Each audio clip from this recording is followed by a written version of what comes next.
15-minute chat, and then it can go on. Perfect. It's so lovely to see you, Claire. And I'm really glad that you've joined us today, because what we like to do in our group, and Sarah will tell you, is throw loads of ideas out there for teachers who are thinking of leaving, and different routes in business in particular. Yeah. And one of the business models that you use, which really, really interests me, is that you don't necessarily work within schools as such. You're more like me, you're face-to-face with private clients.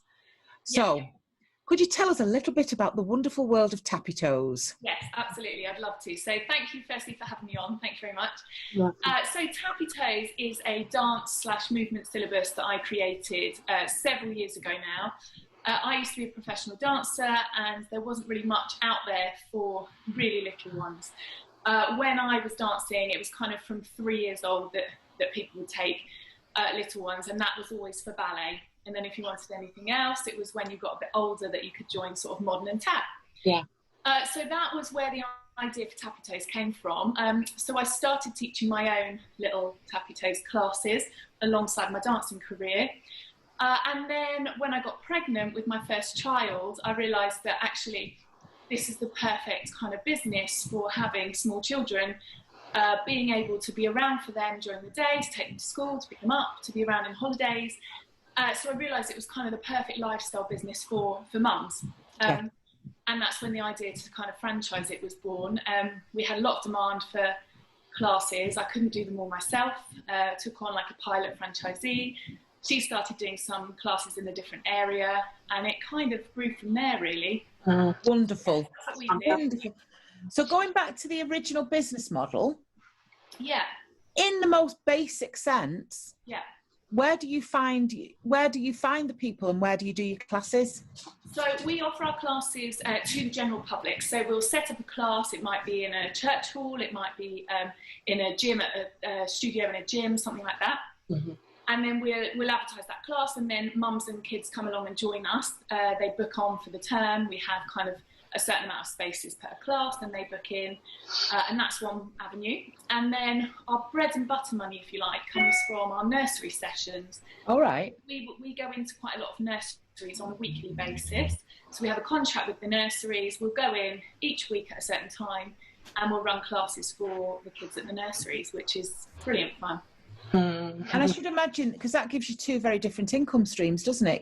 Yeah, absolutely. So with the nurseries, obviously you've got, that's why we call it the bread and butter money kind of thing, because we know exactly how much we've got coming in each month from each nursery. We don't have to do any marketing or advertising for that. That's just, the money that's coming in. Whereas for our private classes, obviously we've got to market those. So we've got to get known within the area. We've got to get the word out that we're there and get people signed up. I suppose in some respects where this business model might lend itself lovely to teachers who are thinking of leaving the classroom is what you've actually described there. I know you're doing Tappy Toes and I know you use dance, but that would work really well if someone was thinking of, say, doing synthetic phonics or doing reading activities or storytelling or anything really. Anything creative. Because that's one of the things that unless you're maths, English and science, tutoring is not necessarily particularly lucrative because the curriculum sidelines you. unless you come on board as franchisee, my friend. But there's so much. The creative stuff and I'm a creative, and that's been squeezed out of the curriculum so much. But that's the thing that makes children rounded and whole. Absolutely. It's so important. It's so whether it's dance or whether it's some kind of performing arts, singing, even cooking, artwork, whatever it is, it's such an important thing for kids to learn. And I always say we're not just teaching dance, we're teaching them life skills, we're teaching them how to socially interact with others. So how hard is it, Claire, if you wanted to in the first instance, you go, okay, I've got an idea and I want to do a dance, I want to do a reading session. How do you go about booking that venue? How do you start to market? How did you do it in the early days? Well, in the very early days, I literally started with, I think it was an advert in a paper. That's how long ago it was. Wow. Yeah. Old school. 20 years ago. So in those days, that sounds like I'm really old now, but back then you could put a couple of adverts in your local paper and you would get a full class. It was that simple. But obviously things have changed massively over time. And that's not the way you would do it now. You wouldn't get anyone because nobody's really looking in a paper for that kind of thing. So, I mean, nowadays I would say you've got to start a Facebook page or group, and you've got to try and create and get a following to get the word out there. I think with something like Tappy Toes, obviously we've built up a name for ourselves over the last few years. So now a lot of people know what Tappy Toes is, or they've heard of it, and they kind of go. It's a great name, to be fair. I mean, the name, it is. I like a business name in some respects that says what it is on the tin. Yeah, you know, it's fun, and it's easy for the kids to say as well, which just seems like a simple thing, but it's important. What about business insurance, Claire? What do you do with regard to insurance? If you wanted to go full hog and start up a business, then I would say the most important thing is, firstly, you need to come up with the name. You need to double check online that it's not taken. You probably need to check domain names to see if there's a website that's already taken in that name, because that's really important as well. And then you would apply to, say, Companies House to get your name registered. If you were going down the limited company route, you would do that. But if you were sole trader, you don't even need to do that, do you? You just start trading with that name. Sole trader, you don't need to do that. Although I would say that it's really important to research that, because you might want to become a limited company down the line when things get a bit bigger and you get more established. The limited company part just kind of protects you a lot more than if you were just simply a sole trader. So you can go down both routes, but as a sole trader you can literally just choose your name, find a venue and start advertising. What I tend to do in the beginning is do some free taster sessions. So you might go into some nurseries free of charge and just say, look, we want to give you a demo class. We'll come in, we'll do a 20-minute session free of charge, see what you think. And then, but basically what you're saying is this is quite stock business model, isn't it, for going into nurseries? But I've seen it myself, going into church halls. And to be fair, lots of mums who are looking to do things in the day seek out these kind of activities because it's great to meet other mums. And you've just reminded me of a really good point, actually. If you did want to go and start something by yourself and you just wanted to get started, there's tons of groups, as you're probably aware, on Facebook. Like whichever area you're in. For example, we've got Epping Mums or Rickmansworth Parents. Whichever area you're in, you can search out these groups on Facebook, and they will often have a day where you can post about business things. Absolutely. So they might say, right, Monday it's business posting day, and that would be your kind of starting point of saying, right, here I am. You could picture up of what you're going to do. And I think what's good about a business in that respect, I mean, if you were in the classroom and you wanted to leave, I talk about it, and Sarah and I are great advocates of this. You need multiple income streams. So it would be fair to say that you can't leave the classroom on Monday and think you're going to walk into a Tappy Toes situation and be earning the same amount of money as you were in the classroom. Yeah, of course. It's taken me a few years to build up a following and a business. It doesn't just happen overnight. So for anyone that is looking to just leave and earn the same amount of money that they were earning, I would say they'd need to kind of plan for that and think very carefully. See, that's where you could do exam marking, 2 days a week supply.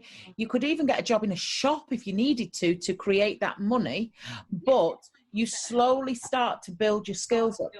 So would you say after a couple of years, you're in a position where, obviously I don't need to see your bank account details, but you are earning a lucrative amount of money from your business? I would say that it wouldn't necessarily take a whole couple of years to kind of, if you wanted to leave teaching to go into your own business.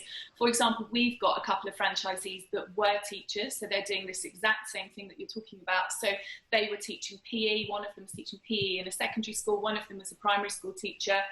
In fact, there's a third one. She was also teaching in secondary school. Yeah.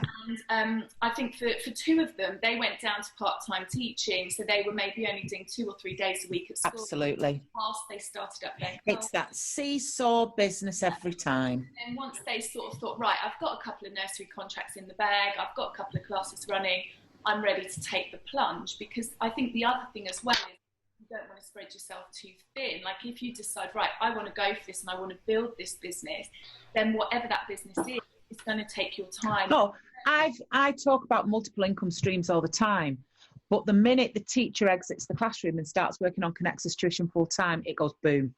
And that's it, isn't it? It's the long game thing. And I mean, I'm turning into a bit of a cliche because I've got a stock number of phrases like hold your nerve and you are playing for the long game. But that's the reality. It needs an investment of time and energy, which isn't necessarily going to bring the money in initially, but there's a tipping point.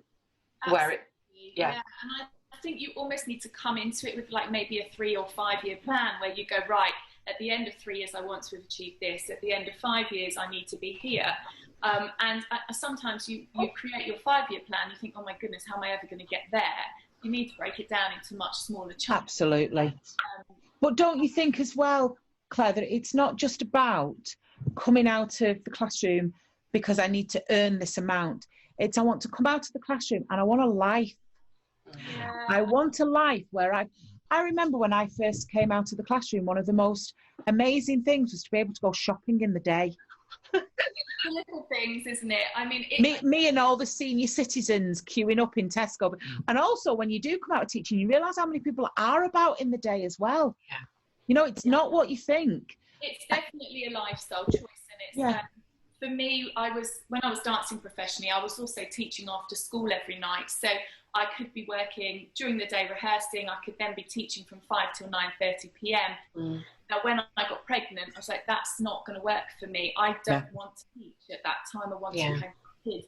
And that's why, for me, Tappy Toes was the obvious choice because it meant I could do my classes during the day and I'd be there. I think what we're trying to do here is, and particularly with the group, is explore market opportunities. So we've had a great lady called Nikki Geddes. She does kiddie cook.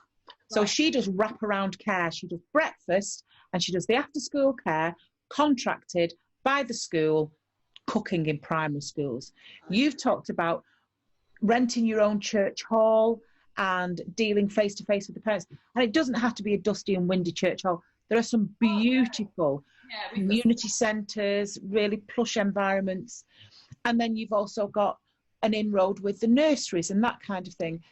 And I think that mention as well, we also do parties for the little ones. So perfect. 5 years, we also have a stream of revenue, which is parties. So that doesn't work for all of our franchisees because some of them don't want to work weekends. And they generally happen weekends or after school. But if you want to increase your revenue, you've got the option to work. So essentially, and this is what we keep coming back to with group members is it's about making work for you rather than just consuming you, which is what we know teachers find happens. It's full on, isn't it? It really is. So it's nice. But it's always an interesting one. And again, it's something that we keep coming back to. The minute you are doing something that you love, it doesn't matter how many hours in the day you work. If you're doing something that's killing you, you can only be doing it for 4 hours a day and it's just all consuming. But what I want to say, Mrs., is thank you so much. We're going to drop a link to your page. I think you've got a great business. I think you've got a superb reputation, excellent business model. And for the... It really is fun. I love it. And you have to have a passion for it. And I really do. I'm very passionate about it. And I think you'd be great for primary school teachers. I think you'd be great for teachers, like Sarah said, who don't necessarily have that core subject behind them. But at the same time, it appeals to anybody, really, if you're passionate about what you're doing. So it's been an absolute delight. Thank you so much for sharing that with us. Very generous of your time. Thank you. You're very welcome. Bye-bye, guys. Bye. Bye-bye.